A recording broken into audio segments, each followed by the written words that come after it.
Hello class 12th, welcome to Zenith Guru Pathshala. मैं हूं निकी पंडित and हम यहाँ पे कर रहे हैं केमिकल काइनेटिक के बेक एक्सरसाइज के क्वेश्चंस। तो इसके पहले के जो दो क्वेश्चंस हैं एंड इस चैप्टर के जो इंटेक्स क्वेश्चन है एंड बेक एक्सरसाइज के क्वेश्चंस है, ठीक है, आगे आने वाले सब के सब आपको सेम प्लेलिस्ट में ही मिल जाएंगे, ठीक है। और अब तक जितने मैं क्वेश्चन सॉल्व करा चुकी हूँ वो तो आपको मिलेगा ही मिलेगा। चलो, so let's solve this question, question number 3.3, ठीक है। क्या है ये क्वेश्चन हमारे पास? The decomposition of NH3 on platinum surface is zero order reaction. What are the rate production of N2 and H2 if K is equal to this? Rate production बताना है हमको H2 और N2 का। किस तरीके से बताएंगे? यहाँ पे ये हमारे पास कौन सा ऑर्डर कह रहे हैं? This is zero order reaction. Zero order reaction में जो हमारा रेट है वो कॉन्सेंट्रेशन पे डिपेंड नहीं करता है, पता है ना, ठीक है। तो इसका रेट हम कैसे निकालेंगे ये चेक करते हैं। इक्वेशन क्या बन सकता है यहां से?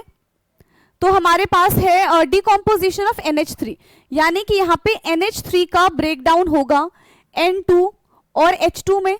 रिएक्शन को बैलेंस करने के लिए यहाँ पे 2 आएगा और यहाँ पे 3 आएगा। Now this reaction is balance. अब इसका रेट कैलकुलेट कर लो। So rate is equal to -1/2 del concentration of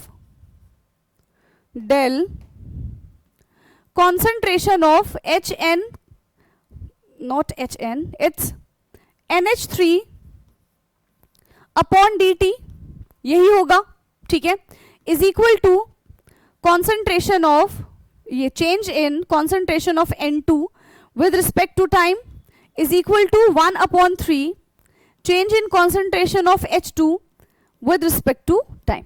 इस तरीके से हम रेट को रिप्रेजेंट करते हैं। आप चाहो तो डी से भी इसको रिप्रेजेंट कर सकते हो। D represent for small change, ठीक है। अब जीरो ऑर्डर रिएक्शन में कॉन्सेंट्रेशन पे डिपेंड तो करता नहीं है, so for zero order reaction rate is equal to K, ठीक है। For zero order reaction rate जो है वो किसके बराबर है? For zero order reaction rate is equal to K. Rate जो है हमारा वो के बराबर हो जाएगा and K is equal to 2.5 into 10 raise to the power -4 mole per mole litre per second, ठीक है, पर मोल लीटर पर सेकेंड ये दे रखा है। नाउ हमें क्या निकालना है? Calculate what are the rate of production of N2 and H2। हमें N2 एंड H2 का प्रोडक्शन यहां पे निकालना है, ठीक है। N2 एंड H2 का प्रोडक्शन हम कैसे निकालेंगे? So the rate of production of N2 is equal to rate of production of N2 क्या हो जाएगा? N2 हमारा प्रोडक्ट है, so change in concentration of N2 upon dt किसके बराबर हो जाएगा ये? यस, किसके बराबर हो जाएगा ये? Is equal to 2.5 into 10 raise to the power -4 mole per inverse litre per second. ऐसे ही रेट ऑफ प्रोडक्शन ऑफ, ठीक है, रेट ऑफ प्रोडक्शन ऑफ किसका निकाल लेंगे हम? Production of H2। तो ये बन जाएगा हमारा del H2 upon del T। अब देखो ये कितना दे रखा है हमारे पास? इट्स 1/3। सो यहां पे हो जाएगा 1/3 is equal to 2.5 into 10 raise to the power -4 mole per mole litre per second. But हमें वैल्यू किसकी निकालनी है? हमें यहाँ पे वैल्यू H2 की निकालनी है। सो यहाँ पे जो 3 है वो क्या हो जाएगा? इधर आके मल्टीप्लीकेशन में आ जाएगा, ठीक है। यहीं पे सॉल्व कर लेते हैं हम इसको। ये बन जाएगा हमारा del H2 upon del T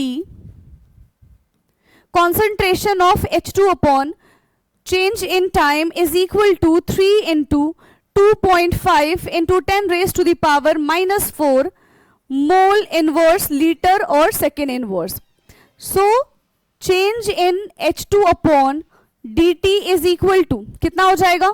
3 5 जा 15 and 3 2 जा 6 यानी कि 7, तो 7.5 into 10 raised to the power -4, ठीक है। 7.5 into 10 raised to the power -4 mole inverse litre second inverse. So this is the answer for H2. ठीक है, तो यहां से हमने N2 के लिए भी कैलकुलेट कर लिया है, यहां से हमने H2 के लिए भी कैलकुलेट कर लिया, विच इज 7.5. क्या इतनी चीज समझ में आई है? फटाफट से बता दो. क्या ये क्वेश्चन बेटा आपको समझ में आया है? इसका फटाफट से स्क्रीनशॉट लेंगे, देखेंगे कि किस तरीके से सॉल्व होता है. एंड अगर अभी भी आपको कोई भी डाउट होता है तो आप कमेंट करके जरूर पूछ लीजिएगा. ठीक है, चलिए, सो आज के लिए इतना ही. Thank you so much. Bye bye, take care.